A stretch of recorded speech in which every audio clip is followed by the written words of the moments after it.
Okay, so in this video I'm going to be analyzing a Scientology video, which is something that honestly, I haven't wanted to do it for a long time, but when I realized the idea of doing it today, I just thought, this is perfect. I should have done this a long time ago.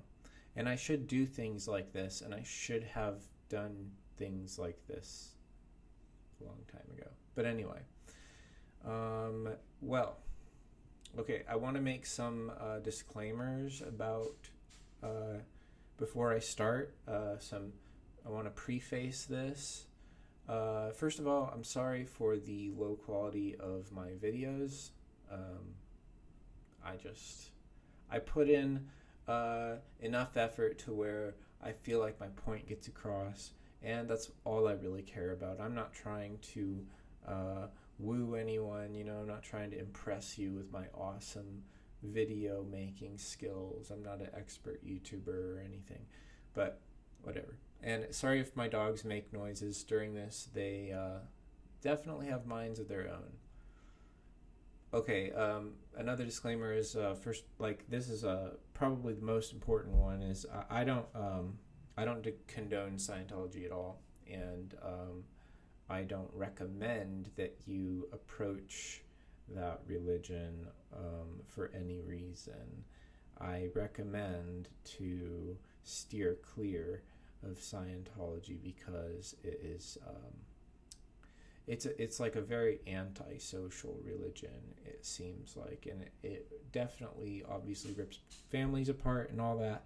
And I want to, and also it's based on a bunch of bullshit that's treated like it's true. A bunch of made up superstitious thoughts that are not true, but they're treated as if they are true, which is basically the definition of lying. So yeah, I don't condone Scientology at all. I just wanted to make that really clear before I started talking about this. Another thing I want to say before I start is that I'm not educated in the fields that one would think are necessary to do what I'm doing and analyze something like this. I'm not an expert on Scientology. I'm not an expert on psychology or psychotherapy. I won't even say that I'm an expert on people. I'm not really an expert on anything at all. I just think that I have a good intuition and good opinions when it comes to matters such as these. And I just felt while watching this video that I wish people could hear the various responses that I have to each thing in this, because there's a lot of nuance in there, and I don't want it to open anyone's mind towards Scientology, but I want it to open their mind towards some of the ideas within this video.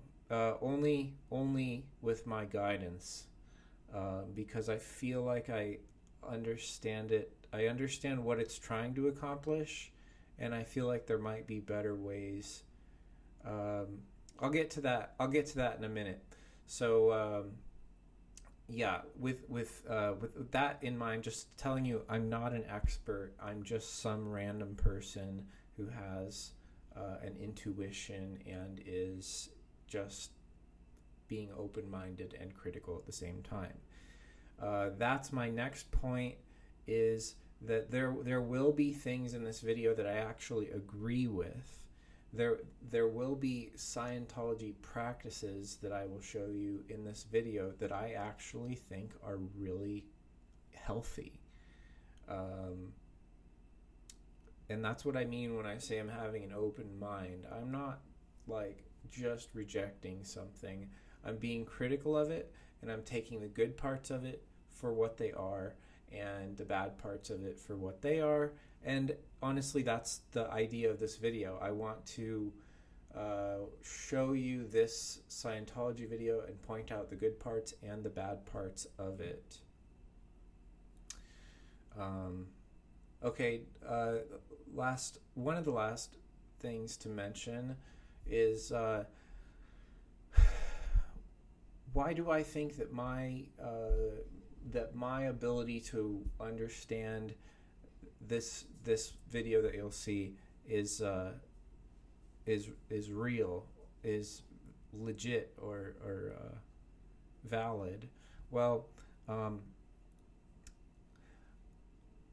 this is a slightly controversial thing among scientific people, but I do believe in empathy, in the sense that there are people who you can call empaths. There are people who are very, very sensitive to, and I don't mean sensitive emotionally as in the sense of that it's easy to hurt their feelings, or that they are that they cry a lot or something like that. When I say that I'm an empath, and I'm saying that I'm very sensitive to emotional and to what can be called energies, I'm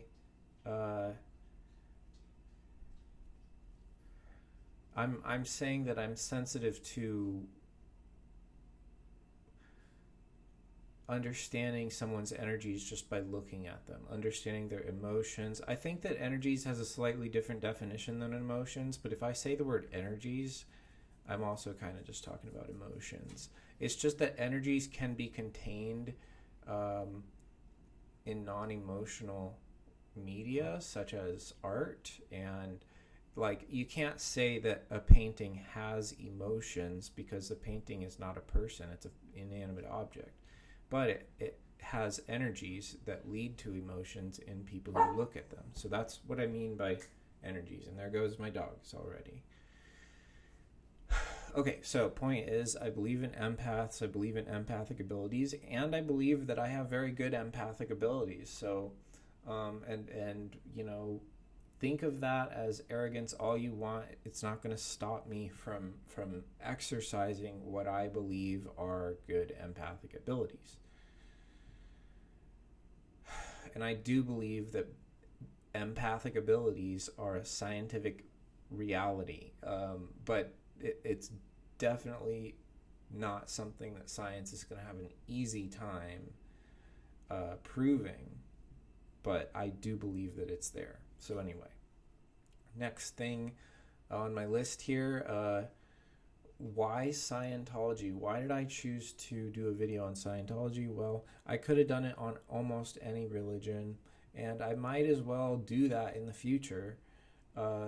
I like to analyze the practices of religions. I like to analyze the beliefs of religions, and I think that I'm really good at it.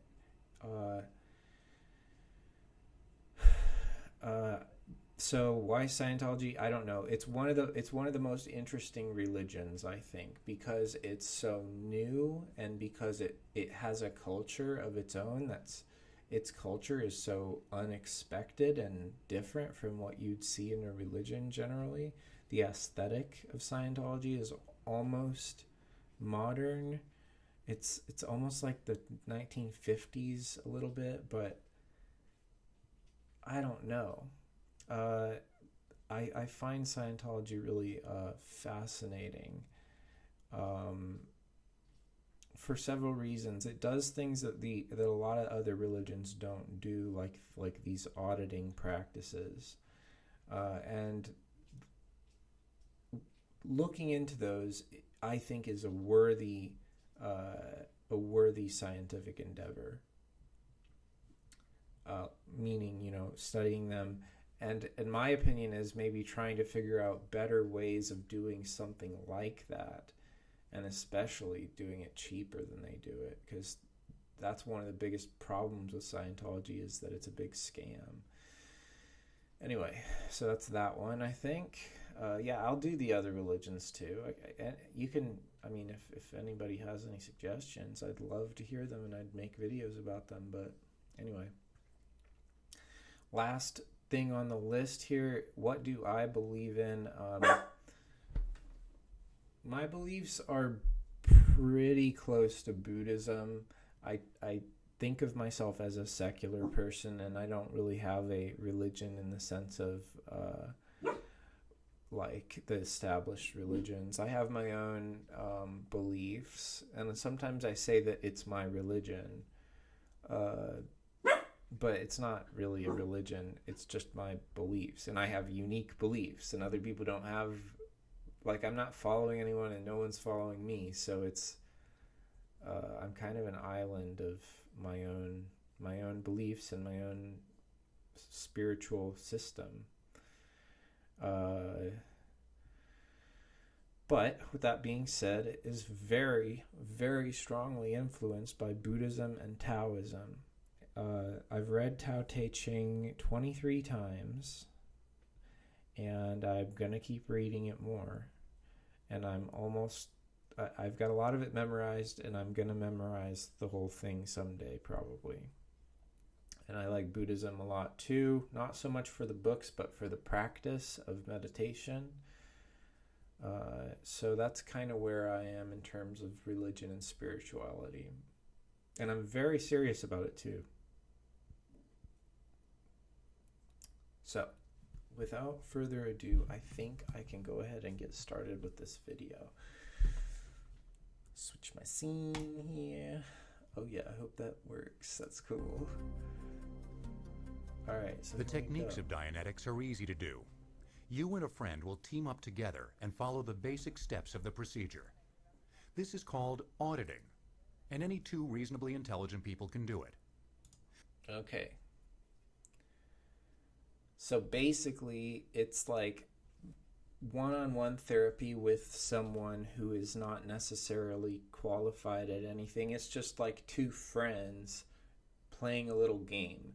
And this person on the right side here has a prompt in her hands, and it's going to tell her the things to say.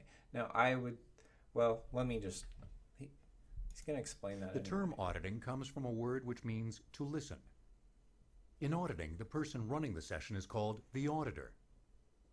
The person receiving auditing is called a pre-clear, because he has not yet been cleared of his... Okay, first, one of the things is these words, these names are... I don't agree with them. I don't agree with calling this person a pre-clear. That's part of the whole propaganda of this religion. And the notion of clear and like becoming clear, that's not real. And calling it an audit is also a strange word for it. Maybe not a terrible word for it, but pre-clear is definitely a terrible word for what this person is supposed to be, if this reactive mind is thought of the right way. Now let's look at the 10 I'm going to go back a second here. The person receiving auditing is called a pre-clear, because he has not yet been cleared of his reactive mind. Now, I disagree with his name being pre-clear, but to clear the reactive mind, to me, seems like a very good thing to do. Anyway. Now let's look at the 10 basic steps of a Dianetics auditing session in detail, so you can see exactly how it's done. These are covered in the book Dianetics, Chapter 5, under the heading Book 3. I haven't read that, by the way. With your package, you also received a card that looks like this. It lists out what to say and do at each step. You can use this to help you during your sessions. Now, I think one of the things is... one of my opinions here is that having the one person completely reliant on this card is not going to really work, because things are dynamic and you might want to say it a different way, and it's not being genuine to read this card. And to me, according to having watched this and knowing what it's about, this goes against the whole purpose of the thing, because it's supposed to be about getting rid of reactivity, but centering the person in the present moment so that they are genuine, and so that they really reflect their own actions in their intentions and feelings, and everything is unified. That seems like the point of Scientology in general. but this card thing seems to go against that because it makes it non-genuine. Anyway. You should get out the card and follow along as we take you through the Yet auditing demonstration. at the same time, if I were to try to make something like this that were, or if there were to be something like this that is like acceptable and works and isn't messy with all the crap from the religion, then to have a card like this would be good, but you should say, these are suggestions of what to say. These are suggestions of what to remind the person of. Anyway. First, the auditor assures the pre-clear that he will know everything that happens. We will begin the session now. You will remain aware of everything which goes on. You will be able to remember everything that happens here. You can pull yourself out of anything which you get. Yeah, in that moment, I would say, why wouldn't I? Why wouldn't I remember everything? Are you going to hit me over the head with something? Are you going to drug me?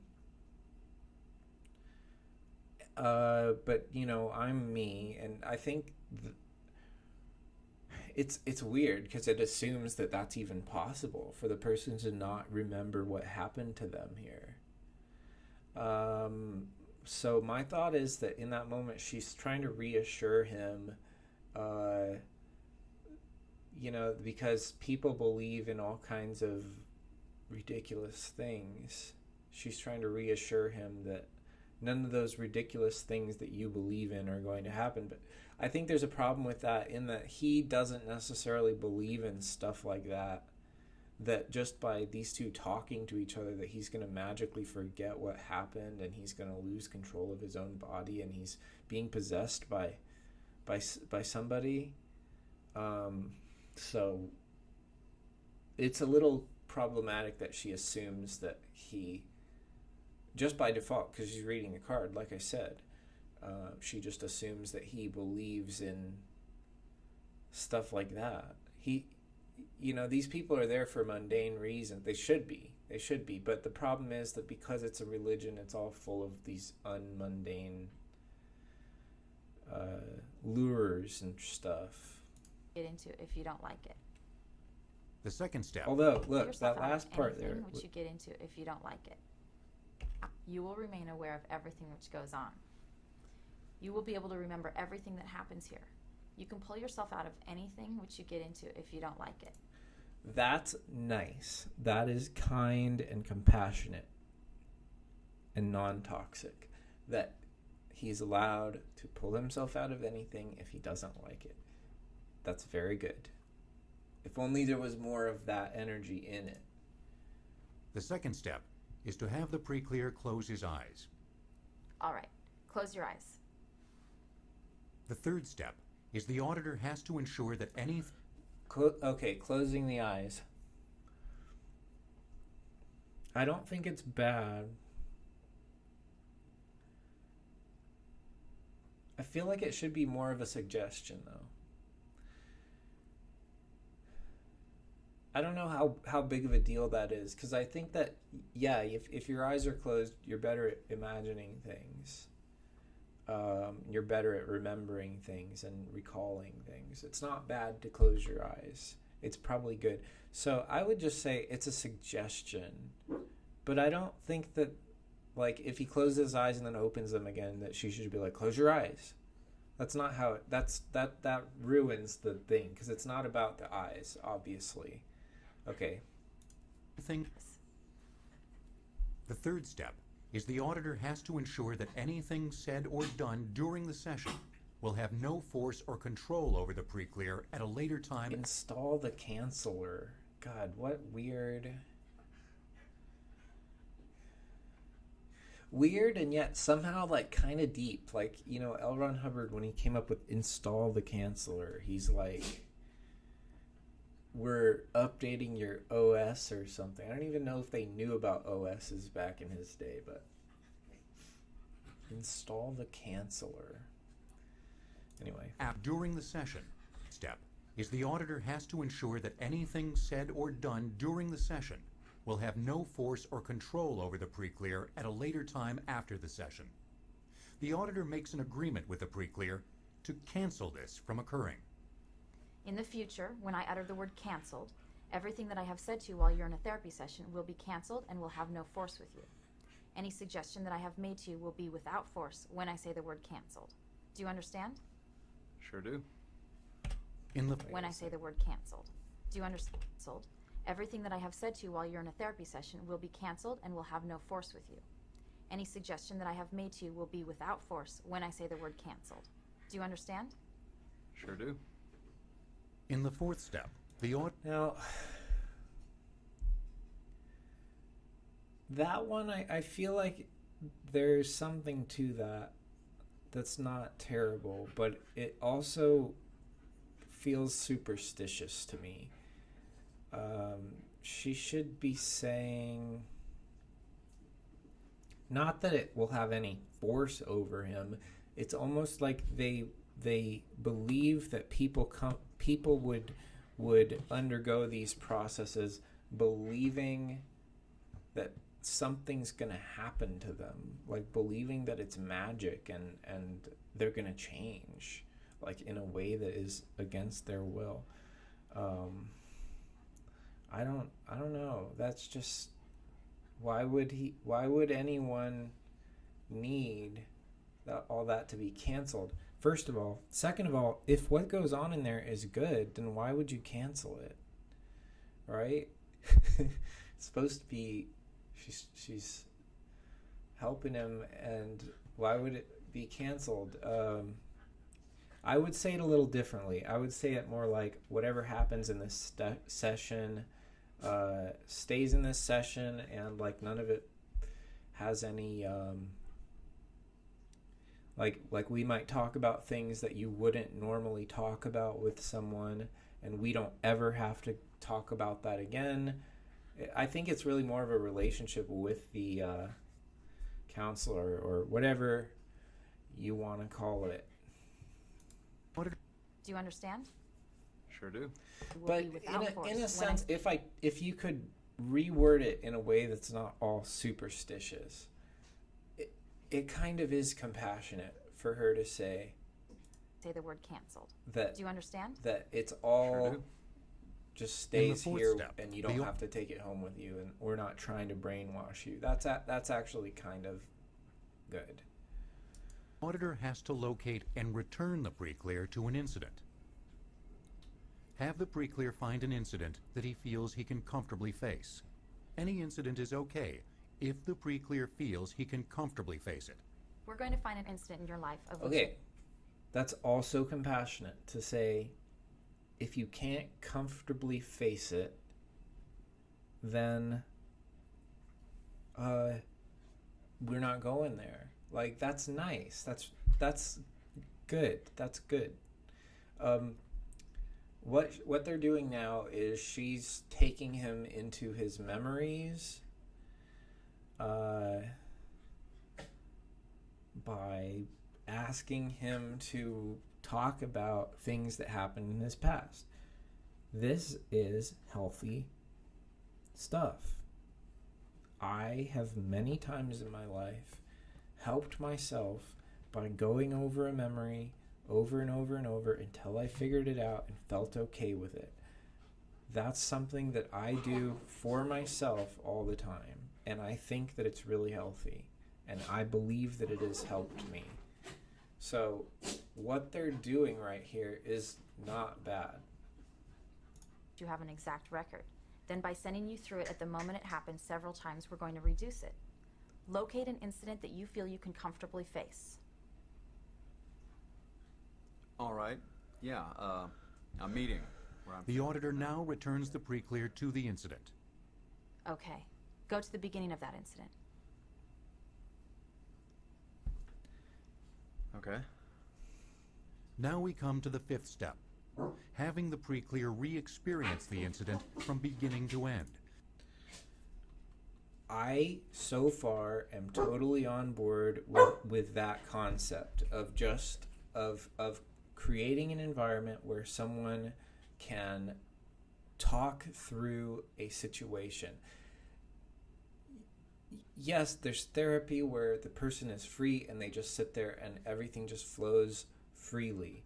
But I also think that it might be really helpful to have some guidance there to encourage the person to say things that they might normally be afraid of saying, or that they might avoid saying for social purposes, because they are in a safe environment and they're in this room, and it'd be good if they were in a room with the person that they trust. So I actually think that that would be a really healthy thing, and that's the main positive that I want to get out of this. Right now my dogs are being annoying, so I'm sorry for how crappy this video is, but I'm just gonna get them out of here. Come on, out, come on.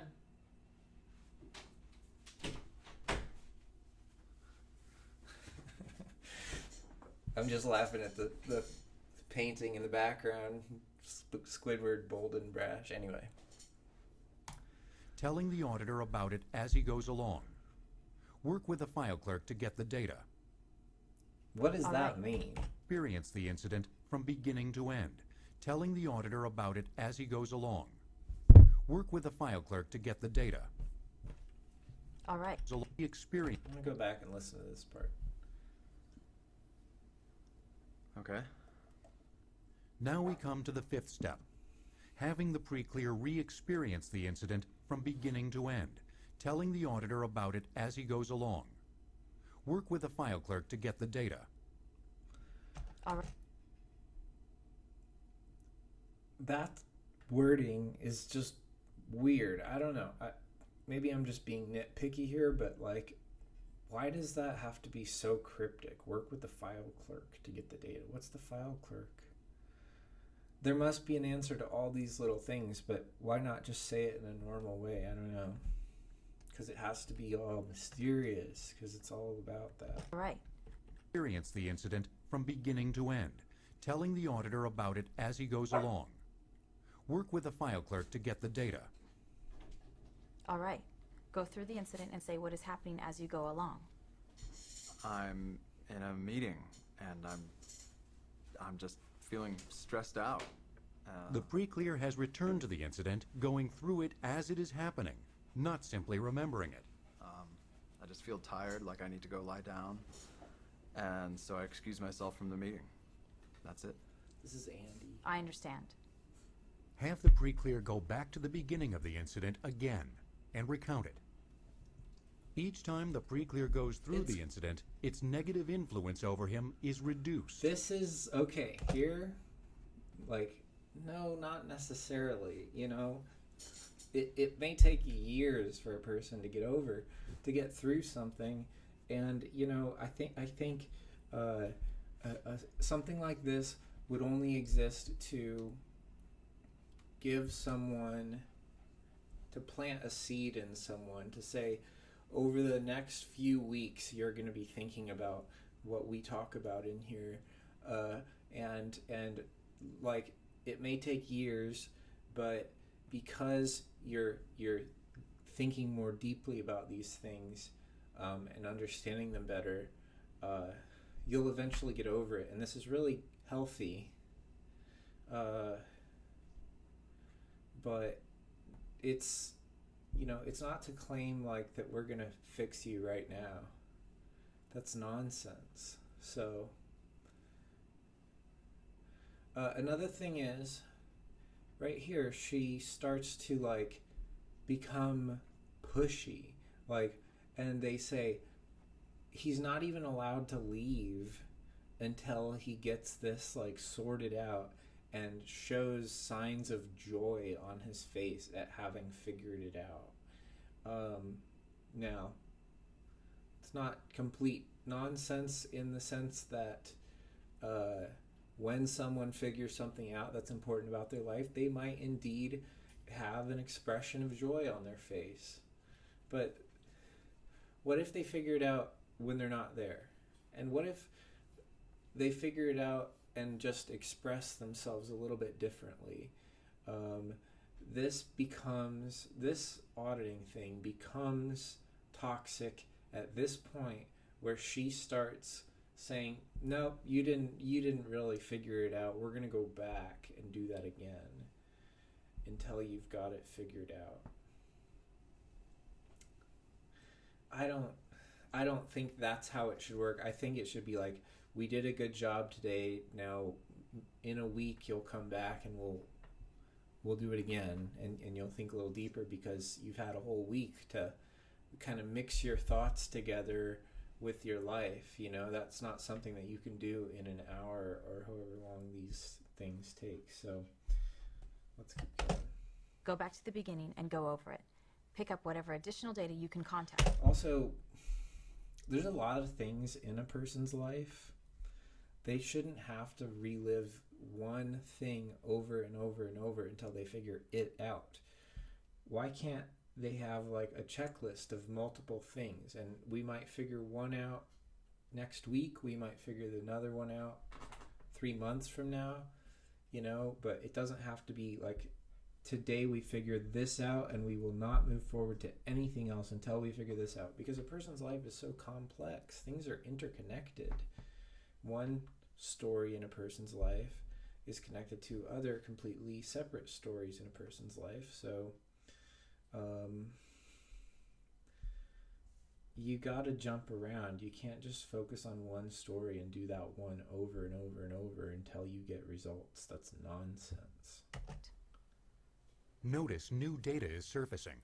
Okay, I'm at a meeting at work with the marketing department. We're going over a series of new ads, and I'm feeling really stressed out. I'm thinking to myself, this stress is killing me, and I just feel like I need to lie. This is, in my opinion, off topic, but the acting in this is, I don't know, a little bit cringy, but also not terrible. So it's I'm just gonna keep ignoring it unless something really weird happens. Lie down. Good. Go back to the beginning and go over it. Pick up whatever additional data you can contact. The auditor is listening for new information coming out of the incident. As long as new data is coming out, the incident is reducing and should continue to be run. Oh yeah. I agree. Keep fleshing it out. Keep looking at all the little things and try to remember all of it. Like, I think that's good. I think that's healthy. An ambulance drives by outside, and one of the guys goes up to close the window, and I remember thinking to myself, I'm so tired. My eyes are so tired, it's like I can't see. The auditor must ask additional questions as needed to help the pre-clear recover more of the incident. Questions such as, what do you see? What do you hear? Or what do you smell? Can be asked to help the pre-clear. All right, what do you see? That's just the surface. That's all right. She should be asking more than just the surface sensory input. Like, what do you smell? What do I smell? What did that have to do with like my breakup? You know, I don't think it really has to do with anything, what you smelled or what you tasted or something. I think that's like L. Ron Hubbard, like, not, he thinks he's looking deeply into someone's memories, but I don't think we remember according to just the senses. We remember like a story and like a meaning. But I think that there are nuanced questions that she should ask that are similar to like, what do you smell and what do you hear? Like, what do you feel and or like, even better, because describing a feeling is difficult, but you could say, why do you think that made you feel that? What was the connection between this and this? Or, you know, there's lots of different ways you can look at someone's story to try to figure out the emotional relevancies, but I'm just going to keep going here. I see the guy closing the window. I see the marketing people looking at me. I see the ad layouts on the table. A secretary comes in and spills coffee all over the place.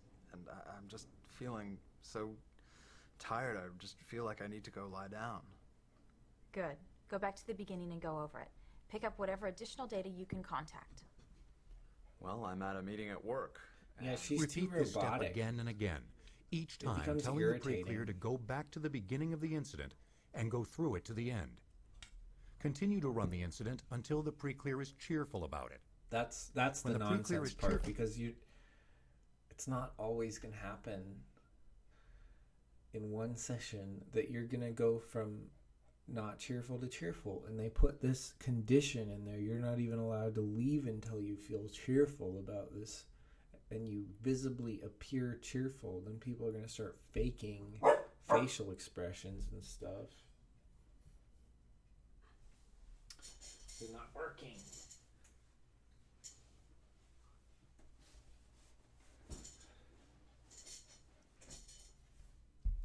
So, yeah, people would start faking facial expressions. But also, can the auditor themselves personally detect what would constitute as a win in someone? Can you really see that if you are looking at someone's face? Do you know every possible affirmative response in that way? I don't think so. And so, yeah, that's probably the biggest mistake here. Careful about running that incident. Go on to step 6B. Have the pre-clear locate another incident that he can comfortably face. Let's find another incident Wait that a you feel second. you can That might comfortably even That incident contradict till me the there. pre-clear is cheerful about it. When the pre-clear is cheerful about running that incident, go on to step 6B. Have the pre... No, yeah, this process order is not quite right.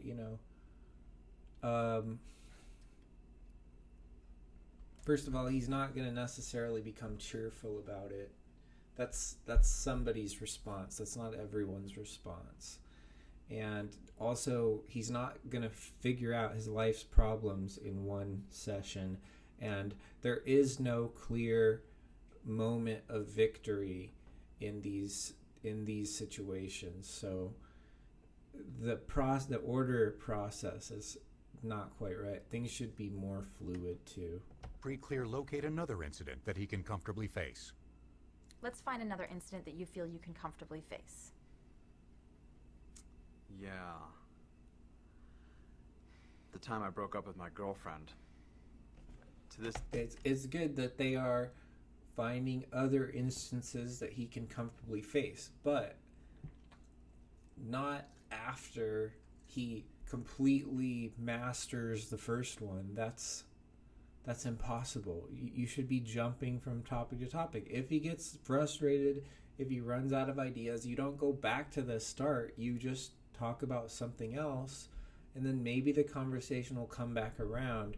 But I think that the auditor should probably take notes of, or maybe both of them should take notes of the different topics that were important. So let's keep going. day, I do not understand why I did that. Okay, go to the beginning of that You know, incident. one thing I will say is that the writing of this scene is really realistic. Like, he sounds almost like me sometimes, you know? The way that he, like, these are serious, the type of emotional problems that a person really would have. Audit this new incident by continuing the procedure with step 5, followed by step 6A. All right, go through the 5. Work with the file Audit this clerk new to incident get the data. by Okay. continuing the procedure with step 5, Forget what that followed by means. step 6A. Reduce the incident. All right, go through the incident and say what's happening as you go along. Well, it started out great. I mean, I went to pick her up at her house. What does reduce the incident mean? Does that mean, like, it's almost like gaslight? Just say it wasn't a big deal. Is that what that means? Let's see. And it was pouring rain. Run the pre-clear through the incident as many times as it takes to bring the pre-clear to the point where he is cheerful about it. No. And I remember we started Already driving, and some said- guy runs out I already said that. into the middle of the road. I almost hit him. And He seems But really it's- happy about someone I who just just started to almost feel really stressed hit out. someone It's the with same his thing. car or something. And I'm knows? thinking to myself, this relationship is getting too serious. And life is too short. And I don't want to get stuck in a relationship, and I'm going to regret it later on. If the pre-clear does not seem to be able to uncover any more about an incident, despite many recountings, and is not becoming more cheerful about it, then find out from the pre-clear if there is an earlier incident, similar to the one you are auditing. That's not bad. Okay. That's not bad. Is there an earlier incident similar to the one we are auditing? Why it yeah, has to be there- earlier is there's some thought process behind that. It could be a later incident though. I don't see why not. But the idea is that if it's earlier, then you're looking at something more deep in a person's life to try to help them understand. Because I think that the earlier events in a person's life are obviously more deeply rooted in who we are and what we do. There is. My accident. Very good. Go to the beginning of that incident. Okay. Good. Go through the incident and say what is happening as you go along. I'm driving home. I'm coming home from a business trip. It's late. I'm tired. There's a storm brewing up ahead. There's thunder and lightning. And then a newspaper comes from out of the blue and lands on my windshield. I can't see. And by the time it blows off, I'm heading straight for a tree. All right. I'm a little bit. I don't know what the proper, like. I don't know if it's helpful to go over a story over and over and over back to back. I think it's helpful to go over a story over and over in your head, but over a course of months or years, not in one sitting. I almost wonder if it's helpful at all. I have seen in forensic interrogation videos that they do that sometimes. They just have the suspect go over everything over and over, maybe a few times, but I think it's not good to just do that repeatedly and like never move on to anything else. Right. Continue. Then I wake up in the hospital. You know, I'm starting to get like a headache or something. All right. Go back to the beginning and go over it. Now that's not the right response. If he's complaining that he has a headache, you got to take a break. I mean, if he's like making it clear that this is bothering him, you back off. You take a step back. That's the correct response. But what she does is say, go back to the beginning of it. Now that's not quite as bad as some other responses, like maybe saying, just deal with it, we're going deeper into this. Like, it's better than that at very least, but it's like keeping it flowing. I mean, does it have to keep flowing? What if a person's really upset about something? But even like this little thing, just saying I have a headache. I mean, that's like, okay, well then we're gonna stop. You know, if things were really fair, if things were really good, that's the way it would happen. Pick up whatever additional data you can contact. Okay, I'm driving home. I'm coming home from a business trip. It's late. I'm tired. I wanted to get home before it was dark, and it's getting late, and so I took a shortcut, and then I got lost. There's a storm up ahead. There's thunder and lightning, and out of the blue, this newspaper blows onto my windshield, and I can't see, and I run into a tree, and my head hits the steering wheel, and I black out. There's blood on my face. It's raining out now. And then I feel like the rain is the blood, but I'm inside the car, so I don't know. It doesn't make any sense. As long as new data is still coming out of the incident, the auditor needs to continue to run the incident using steps 5 and 6A. What do you hear? Well, I hear the crunch of the metal of the car as I hit the tree and the glass breaking, you know, all at once. And I hear a hissing sound. I guess that's the steam from the radiator. Good. Continue. She's too There's blood robotic. coming down my face. I can hear a car going by, and someone says, "Oh my God!" And something about getting an ambulance. I don't know where this is going. What do you feel there? I can feel my car seat. I can hear the door chime going dong, dong, dong. I guess the door. God, it's like they almost I opened the door. crashed a car Yeah, I just opened to just know before I all the blacked out. I details. tried to of- open that door, but They read I a couldn't book get that- out. It was probably an L. Ron Hubbard. And then they book. got me out. They got me out. They got me onto a stretcher. Yeah. And I can hear I some don't know if voices his in the writing is distance. actually that good though, I can't see. because it's just like he knows everything about it. It's Continue real. through the No, it's incident. not. It did They seem load me pretty into the scripted ambulance. to me. Whatever. Who cares? Someone starts talking. God, my head is throbbing. I mean, they're giving the idea of it. someone She's says walking him something's through killing me. a story. And I'm in the ambulance. I can hear the siren. I can feel it moving. And It's almost there's like an talking. These interrogation, guys are- honestly, They're talking. One of but them's like a talking nice about interrogation. dropping his girlfriend. Regret it later. That's all I can remember. Or that's what it should All right, be. Is all go I'm back to the saying. beginning I and know go. it isn't what I'm saying it should be. What would be better is all I'm saying. Anyway, Right. Pick up whatever additional data you can contact. she just said the same thing that she said. Stay a with the million same engram times. until the pre-clear is cheerful about She's it. really kind of useless. Continue through the She's incident. like she needs to get more Okay, I'm specific. Like, what happened then? What were you doing earlier that day? I mean, that sounds like what a police officer would say. I mean, you got to do it in a way that's not like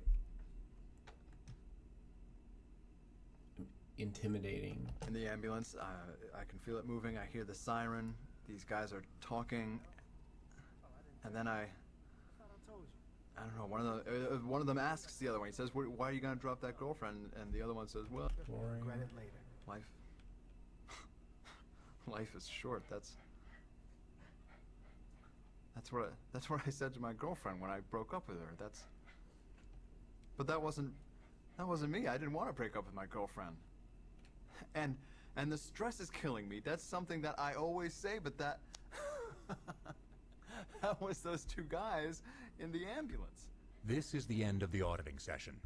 The pre-clear is bright, cheerful, and the end. I mean, like, that seems possible, but I can assure these people that it's not going to happen every time. Bram has erased. This is a good time to end off for today since he's really doing well. You don't want to continue the session if the pre-clear has had a win.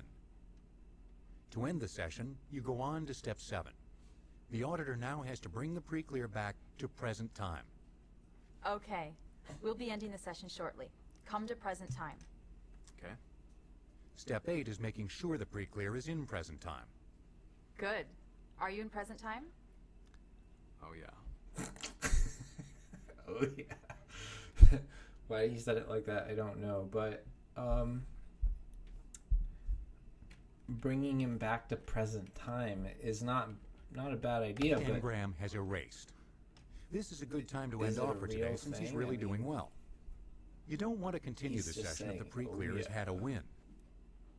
To end this, and that note right there, you wouldn't want to end the session if the pre-clear has had a win, or you wouldn't want to continue. He said. I mean, it's fair. That seems about right to me. the session, you go on to step 7. The auditor now has to bring the pre-clear back to present time. Which is not Okay. something that you can do but you can just say, come back to the present moment and let's. I mean, it's. But I think the thing is, he's gonna do that anyway because he's got to get up and walk out of the room. It's a little bit redundant. Stop it. We'll be ending the session shortly. Come to present time. Okay. Step 8 is making sure the pre-clear is in present time. Good. How do you? Are you in present time? Oh yeah. Oh yeah. The auditor now has to give the pre-clear the word Why? canceled, so that nothing in the session will act as a command or suggestion to the pre-clear at a later time. Superstition. This is step 9. Fine. Canceled. The auditor now should restore the Nonsense. pre-clear to his present time environment. This is step 10, and is the final step of the Dianetics procedure. When I count from 5 to 1 and snap my fingers, you will feel alert. 5, 4, 3, 2, 1. Yeah, that's great. Wow. Yeah, that's Thanks. that's where the acting is present, and also nonsense, superstition, bullshit. You know, 5 foot. What? I was hypnotized the whole time. Was you had me under a spell? Did she? Did she do that at the beginning? She didn't do that at the beginning. Like what? He wasn't hypnotized. You will be. What did she say? The pre-clear to his present time environment. This is step 10, and is the final step of the Dianetics procedure. When I count from 5 to 1 and snap my fingers, you will feel alert. 5, 4, 3, 2, 1. Oh my gosh! Look how alert I feel. Wow. Wow. Thank You're welcome. you. Yeah. There you have it. Very. That was a Dianetics auditing session shown with all its parts. In future sessions, other engrams are taken up and handled one by one. Okay. We're not watching more. Well, what's my final conclusion on that?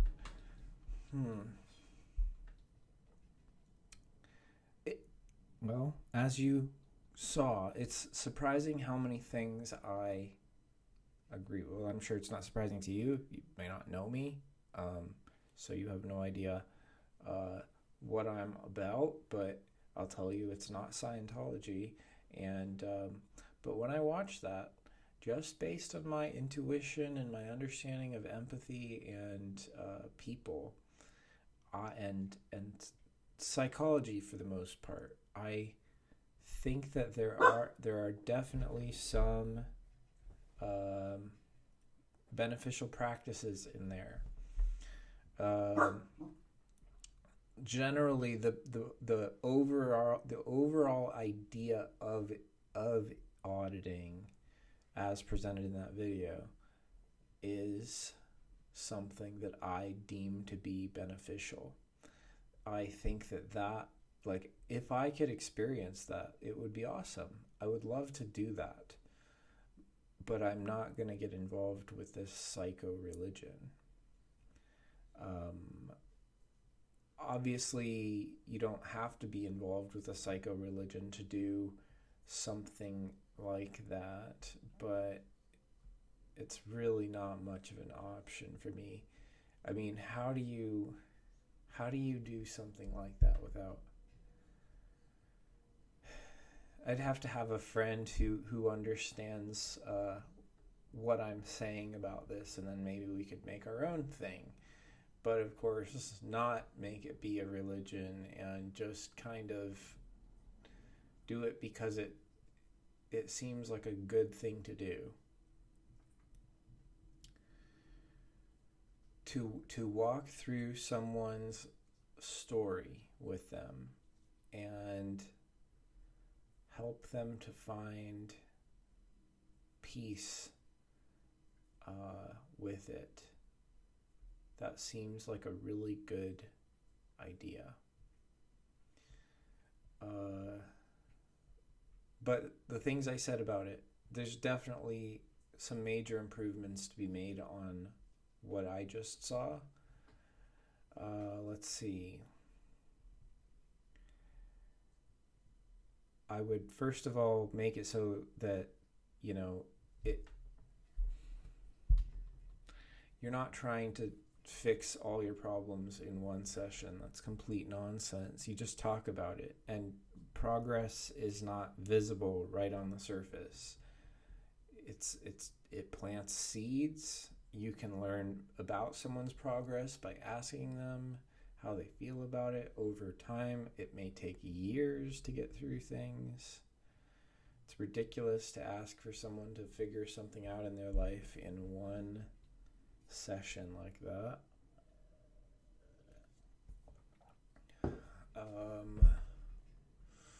I think that the auditor is expected to be a robot, and there's no humanness, there's no openness to just talking, just having a natural communication about things in that situation. It's all about doing the procedure, and I think the procedure isn't necessarily in the right order. It's too rigid if they don't change it over time, which, you know, I don't know, but they may. But I don't think that you can really trust that religion to do anything, to make any positive changes, first of all, and second of all to for what they do to be trusted at all. But with that being said, not all of L. Ron Hubbard's ideas were terrible. He's not quite as bad as someone like Adolf Hitler. You know, I mean, we love to just group people into good and evil, but I don't really think that that's real. I think that people are complicated, and there are some people that are much worse than others, and I would say that L. Ron Hubbard has some really bad qualities to him. But does that mean that he doesn't have any good qualities, and that his beliefs don't have any positive merits to them? No, I don't think so. I think that there are some good things in there. And I've seen lots of interviews of Scientologists who are very, very serious about it and believe that it has helped them immensely. And I believe them. And they seem very genuine, and I wouldn't tell them that they haven't been benefited by Scientology. And I believe that if they say they have, then they have. But it's sad that for them to be benefited in that way, they have to go to this psycho religion to experience anything like that. I think that's sad, and I wish that our society had more options as far as mental health and just emotional well-being. And I think that a process very similar to the one that we just saw in that video might be very helpful for a lot of people. There's one thing that I agree with in Scientology, another thing actually, and that is I'm not all for psychiatry. I don't take it quite as far as they do, but I think that a lot of a person's problems should be dealt with from the inside rather than the outside. Should be dealt with from the standpoint of psychotherapy rather than from the standpoint of neuroscience and neurochemistry. I don't like the fact that people take medications, chemical medications for every single problem in their lives. I think that the problems that we have in our lives are like it was demonstrated in that video. They are a sequence of events that have meaning, and that if we really want to understand ourselves and if we really want to fix our own problems, we need to look deeply into each event and exactly like they did, work through the event in your mind until you figure it out and feel better about it. I think that is a good process. I do it myself all the time. I did it long before I ever knew anything about this. So to have a person there to help you do that, I don't think that that's a crackpot idea. I think that that might be a very good idea to if someone who is very trustworthy could help you to find all the details of your story and to some extent push you to look deeper. But of course, to step back if that pushing has become something too difficult to deal with. I mean, and that's something that I didn't see quite enough in this Scientology video. That there was a bit too much pushing, and that's the way I'm seeing it. Too much pushing and not enough naturalness and stepping back, and I think that would have been better, more fair. But I think that basically covers my ideas on the subject. I have a lot of other things to say about Scientology too. Some bad, some good. And I could do that with any religion too. So, you know, I feel like the fact that I made this video now makes me want to make another video about other religions just to be fair. But again, I'm just going to repeat what I said at the very beginning. I don't condone Scientology at all, and I think that you should stay away from it. But I have an open mind, and I'm a critical thinker, not just a reactionary thinker. As they say in Scientology, to what did it say? To clear the reactive mind. And that seems like something that I agree with that's in Scientology. The reactive mind is a problem, and people need to be less reactive and more reasonable. Reasoning is what they need to use instead of reacting. That's definitely a truth. And it says that in Scientology. So it's not all bad. There is some good to it. And I'm open to saying that. I'm not afraid to say something good about the big bad enemy. I mean, I'm careful because I don't want to...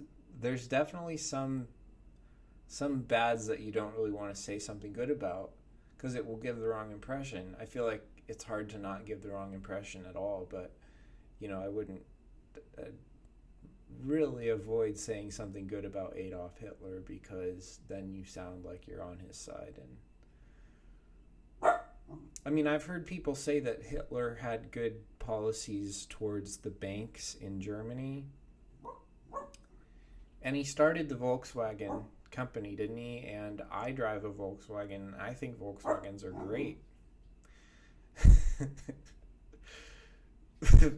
But no, obviously, and I obviously I don't think it's a good idea to say good things about bad people. But L. Ron Hubbard's right on the edge of bad and good.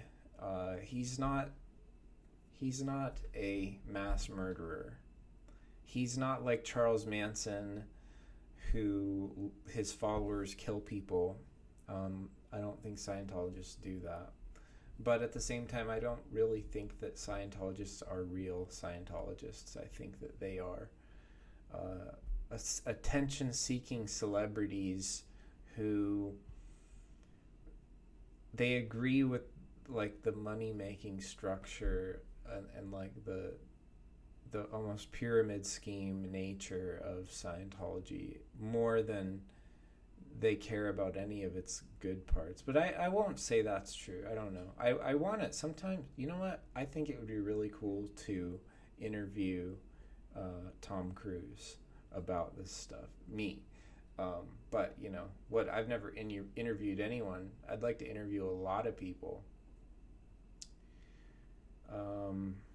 Just please don't get the wrong impression. I'm not all about Scientology. It's just every once in a while I go back to it and start thinking about it and watch a video like that, and suddenly I'm like, I have a very nuanced opinion on this, and I feel like people should hear it, especially the people who I've probably confused in the past by bringing up Scientology and saying something positive about it. I have risked ruining my social standing with a lot of people by having opinions like this. So, of course, if you watch this, you understand my opinion's nuanced and it's really not that bad. But when you say it in a short number of words, it's hard to get right, and it can sound pretty weird. No, I don't like Scientology. I just think that within every religion there are some good parts, and I think I can identify the good parts in each of the religions, and Scientology is one of the religions, and I do take it to be a legitimate religion because the people in it do, and I respect people. So within each religion there's some good. It's rare that there's more good than bad, but I think some religions have more good and some religions have less good, and probably the best one that I found is Buddhism. But it's not perfect, and I'm really all about criticizing religions, but also I'm very spiritual. There's people out there who will criticize religion, but they don't believe in anything. They have no spirituality at all, and they'll just be like, it's all nonsense. It's all just reject. I reject everything you say, even before you say it, because I don't believe in anything, and I never will. But that's not me. I do believe very strongly in a lot of things, and I'm very spiritual, and I'm very critical of the religions. I love to be. It's important to me. And I'm also open-minded that there may have been something real underneath some of this stuff, like Buddha's real enlightenment, and L. Ron Hubbard really understanding something about psychology, possibly, partially. It's really weird. It's really not good to look to someone like him for psychological stability. Definitely, because he's like sociopathic and perhaps even a little bit psychopathic. He's not a great person to look to. as far as I can tell. He seems very fake. He seems very much like Donald Trump, very fake, very all about his image and stuff. He's a very flawed prophet, or whatever he calls himself, and so are a lot of the other prophets from a lot of the other religions, or sages, or whatever they're called. They're very, very flawed, and I want to pick them apart, but I also will give them credit where credit is due, and I think that's my point. That's my whole point here. So that's pretty much it.